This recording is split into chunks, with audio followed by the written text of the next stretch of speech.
बेटा अपना second chapter है ये, इस वक्त मेरी आवाज़ आ गई, इसमें आवाज़ आ गई।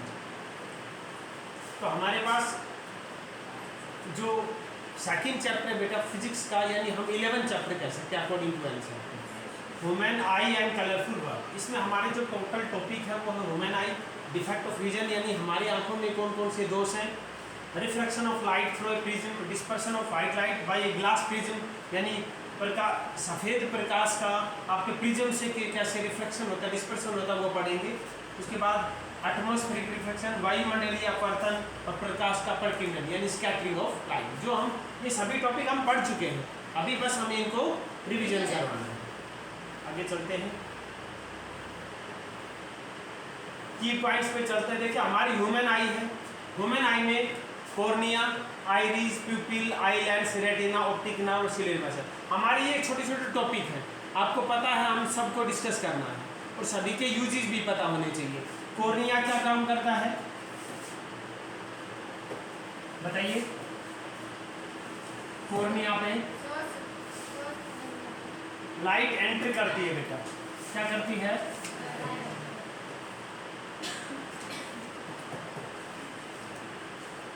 लाइट एंटर्स करती है। आईरीज पे ये प्यूपिल की साइज को बढ़ाती है और घटाती है। प्यूपिल क्या काम करते हैं? जिसमें से सबसे पहले लाइट कॉर्निया पे एंटर करती है और उसके बाद आईरीज इसकी छोटी बड़ी साइज करते हैं और पुतली में लाइट घुस जाती है। आई लेंस क्या होता है? कन्वेक्स लेंस होता है जिसमें लाइट आती है। रेटिना ये एक अभिनेत्र जो लेंस होता है, आई लेंस होता है, वो कन्वेक्स लेंस होता है, उत्तल लेंस होता है, छोटी फोकल लेंथ का। रेटिना जहाँ पे हमारा इमेज बनती है, जहाँ पे प्रतिबिंब बनता है। ऑप्टिक नर्व जो हमारी माइंड से और आंख को जोड़ते हैं, दृक्तंत्रिया। सिलियरी मसल वो लेंस की साइज को छोटा और बड़ा करती है। यस और नो? तो यहाँ रेटिना होता है, ये कॉर्निया होता है, ये लेंस होता है, ये आइरीज होती है, ये प्यूपिल होती है। क्लियर है? तो ये हमारे पास अलग अलग, यदि हम डिस्कशन करना चाहें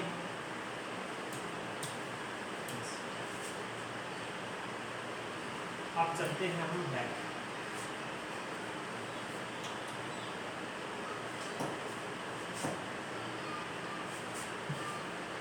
ये हमारी आंख है, तो आंख की डिस्कशन करेंगे।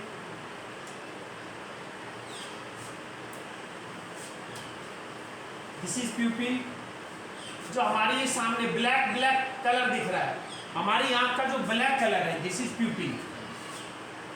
ये आइरीज है। जो ये बाहर वाला ब्लू कलर या ब्लैक कलर ये दिखता है, ये हमारा आइरीज है बेटा, जो हमारी लाइट को एंटर करवाते हैं, जिसके अंदर से लाइट एंटर करती है। ये हमारा कॉर्निया है बेटा, this is cornea. This is eye lens, वो कन्वेक्स लेंस होता है बेटा, कन्वेक्स लेंस या उत्तल लेंस इसको कहते हैं।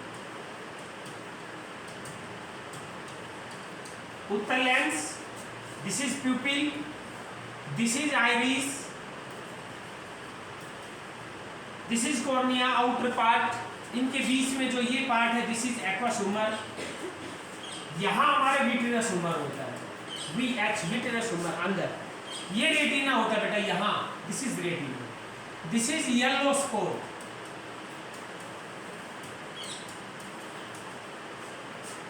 दिस इज रेटिना, जहां पे प्रतिबिंब बनता है।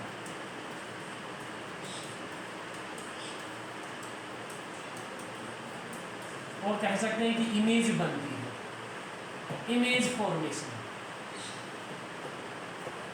रेटिना पे। दिस इज ऑप्टिक नर्व, ये कहां से जुड़ी होती है? माइंड से, दिमाग से। ये विट्रियस, ये VH जो है विट्रियस ह्यूमर। क्लियर है? ये हमारी आंख का चित्र जो आपको ऑलरेडी करवाया गया है। ठीक है, आगे चलते हैं। Power of accommodation. कई बार हमने देखा कि हम नजदीक की चीज देखते हैं तो बिल्कुल आराम से, और दूर देखते हैं तो ऐसे आंखें फाड़ फाड़ के देखते हैं। बहुत ज़्यादा रोशनी है तो हम आंखें बंद कर लेते हैं, कम रोशनी है तो आंखें फाड़ फाड़ के देखते हैं। इसका मतलब वहाँ पे क्या हो रहा है? Power of accommodation. हमारी आंख के लेंस की फोकल लेंथ को, क्षमता को बढ़ाना और घटाना क्या कहलाता है? पावर ऑफ अप्रोक्सीमेशन या समंजन क्षमता। देखिए ये रहा, निकट की वस्तु को देखने के लिए, दूर की वस्तु को देखने के लिए, दोनों कॉन्सेप्ट बताए गए। निकट की वस्तु को देखते हैं तो हम क्या करते हैं? पक्षमापी पेशियां, हमारी पक्षमापी पेशियां क्या हो जाती है बेटा? जो हमारी these are पक्षमापी पेशियां, ये सिकुड़ जाती है। यस और नॉट? Lens become thicker. अब जब ये सिकुड़ेंगी तो ये क्या हो जाएगा? थिक बन जाएगा, तो फोकस दूरी कम हो जाएगी। समझ में आया? लेंस मोटा हुआ, फोकल लेंथ घटी, पक्षमापी पेशी सिकुड़ी और ये मोटा हो गया। जब हम दूर नजदीक की चीजें देखते हैं, इसीलिए हम आराम से देखते हैं, लेकिन दूर की करते हैं तो देखो ऐसे आंखें फाड़ फाड़ के, क्योंकि दूर की वस्तु देखने के लिए पक्षमापी पेशियां क्या हो जाती हैं? ढील हो जाती हैं, लेंस पतला हो जाता है, फोकल लेंथ बढ़ जाता है। क्लियर है? ये बातें याद होनी चाहिए आपको। ओके, आगे चलते हैं। डिफेक्ट, 3 प्रकार के डिफेक्ट में से 4 प्रकार के पढ़ाए हमने। पहला है निकट दृष्टि दोष, जिसको हम और क्या लिखते हैं बेटा?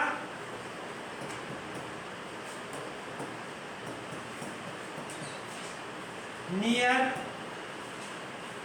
साइटनेस, जिसको हम निकट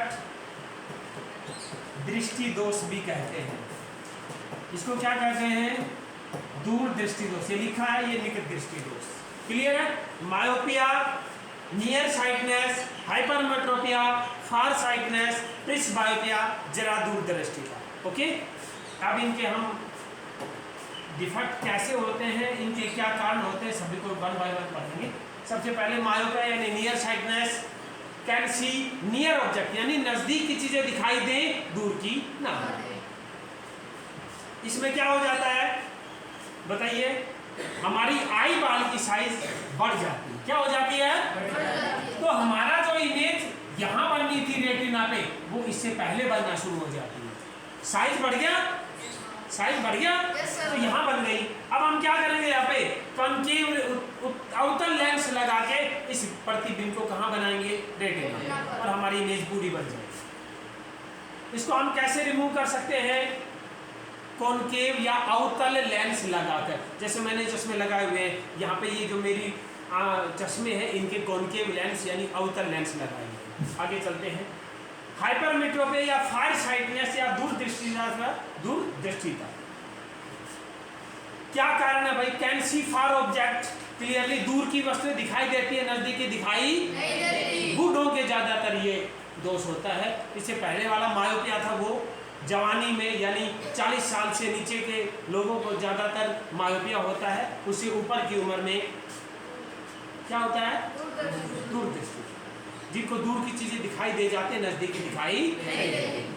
हाइपरमेट्रोपिक आई या हाइपरमेट्रोपिक, इसमें आई बाल का साइज छोटा हो जाता है, तो जो इमेज यहाँ बनी थी रेटिना पे, वो कहाँ बनेगी? पत्थर जहां हम फेंक रहे थे उससे हम नजदीक टारगेट करते तो वो दूर जाएगा। हमारा एक्सपीरियंस तो वहाँ था। तो रेटिना पे इमेज बनती थी, यहाँ पे आई बाल की साइज छोटी हो गई तो इमेज पीछे बन गई। इसको कैसे दूर करेंगे? उत्तल लेंस लगा, ठीक है। प्रिस्बायोपिया, आपने कंडक्टर्स और क्लर्क जितने भी हैं, बाबू जो काम करते हैं, उनके ऐसे चश्मे देखे होंगे। ये कॉन्वेक्स और ये कॉन्केव, ठीक है, जिनको नजदीक का भी दिखाई नहीं देता और दूर का भी दिखाई नहीं देता। तो ये उम्र बढ़ने के साथ साथ आंखों की समझने क्षमता घटती है, पास की चीजों को स्पष्ट से नहीं देख सकते। दोनों ही कारणों से व्यक्ति निकट दृष्टि दोष, दूर दृष्टि दोष दोनों से पीड़ित होता है और द्विफोकल यानी बाई फोकल लेंथ यूज करते हैं, ठीक है। कंडक्टर जैसे टिकट काटते हैं तो वो चश्मों को यहाँ लगते हैं, टिकट काटते हैं तो नीचे से देखते हैं, दूर सवारी को देखना है तो ऊपर से देखते हैं, ठीक है। तो ये हमारा द्विफोकल लेंसों के द्वारा इसको रिमूव कर सकते हैं। अगला टॉपिक है refraction of light through triangular glass prism. आपको हमने पढ़ाया था, हाँ यस, हमने ये बना रखा है। ये हमारा प्रिज्म से रिफ्रैक्शन हमने बना भी रखा है, इसी को हमने यहाँ बना के रखा है। आप यहाँ पे angle of minimum deviation, this is angle of deviation, इस डेविएशन का इंसिडेंट के साथ ये रिलेशन हमने यहाँ पे इस एक्टिविटी में शो भी कर रखा है, तो इजीली आप इसको देख भी सकते हैं यहाँ पे। लाइट यहाँ से इंसिडेंट होगी, रिफ्लेक्ट होकर इधर चली जाएगी, इमर्जेंट लाइट इधर चली जाएगी। इसमें थोड़ा सा हम आपको बताना चाहेंगे। देखिए यहाँ पे अलग अलग कलर के लाइट्स मिली, RVIBGYOR,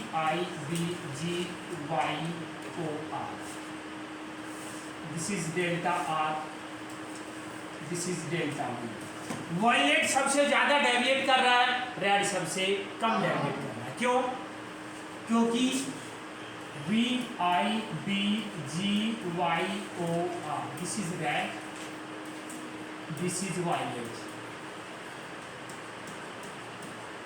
सबसे ज्यादा वेवलेंथ रेड कलर की है, सबसे कम मुड़ता है, सबसे कम डेविएट होता है। सबसे कम वेवलेंथ वायलेट कलर की होती है, सबसे ज्यादा डेविएशन होता है, क्योंकि delta directly proportional to mu, mu inversely proportional to lambda की पावर 2।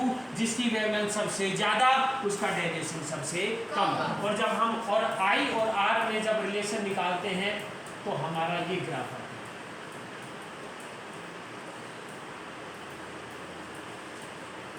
ये ग्राफ हमने यहाँ पे अपनी एक्टिविटी में प्लॉट कर रखा है, ठीक है। तो ये हमारा डिफ्रैक्शन थ्रो प्रिज्म या डिस्पर्शन थ्रो प्रिज्म भी हम कह सकते हैं। ये हमने किया भी हुआ है।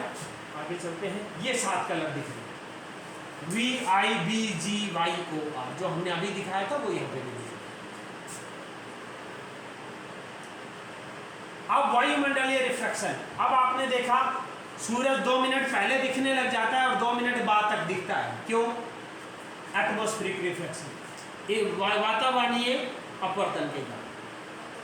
तारों का टिमटिमाना, तारे हमसे बहुत ज़्यादा दूर हैं, उनका खुद का प्रकाश है, वो पॉइंट सोर्स की तरह काम करते हैं। तो उनसे जब लाइट हम तक पहुंचती है तो वो अलग अलग लेयर से रिफ्लेक्ट होकर हम तक पहुंचती है, इसलिए तारे हमें टिमटिमाते हुए नजर आते हैं। 2 मिनट पहले सूर्योदय क्यों होता है? क्योंकि जब ओरिजिन से नीचे सूरज होता है और उसकी लाइट हम तक पहुंचती है तो वो रिफ्लेक्ट होकर हम तक पहुंचती है, इसलिए हमें वो सीधी रेखा में दिखता है और वो ओरिजिन से ऊपर दिखने लग जाता है 2 मिनट पहले। सिमिलरली जब शाम को हमें दिखाई देता है तो उस टाइम पे वो ओरिजिन से नीचे होता है, लेकिन लाइट उससे हम तक पहुँचती है तो हमें वो ऊपर दिखाई देता है, इसलिए 2 मिनट पहले हमें दिखने लग जाता है और 2 मिनट बाद तक दिखाई देता है। लास्ट है स्कैटरिंग ऑफ लाइट। 2 प्रकार की होती है बेटा, एक इनइलास्टिक, एक इनइलास्टिक। इलास्टिक में पार्टिकल्स का साइज बहुत छोटा होता है और इंटेंसिटी, जो लाइट की जो इंटेंसिटी है बेटा वो inversely proportional to 4th power of wavelength होती है। तो फिर वही VIBGYOR, रेड कलर की वेवलेंथ मैक्सिमम होती है, सबसे ज्यादा होती है, तो ये लीस्ट स्कैटर सबसे कम स्कैटर करता है, इसलिए ज्यादा दूर तक दिखता है। इसीलिए जितने भी डेंजर सिग्नल है, डेंजर सिग्नल्स में रेड कलर का उपयोग का यूज किया जाता है। जबकि हम कहते हैं कि स्काई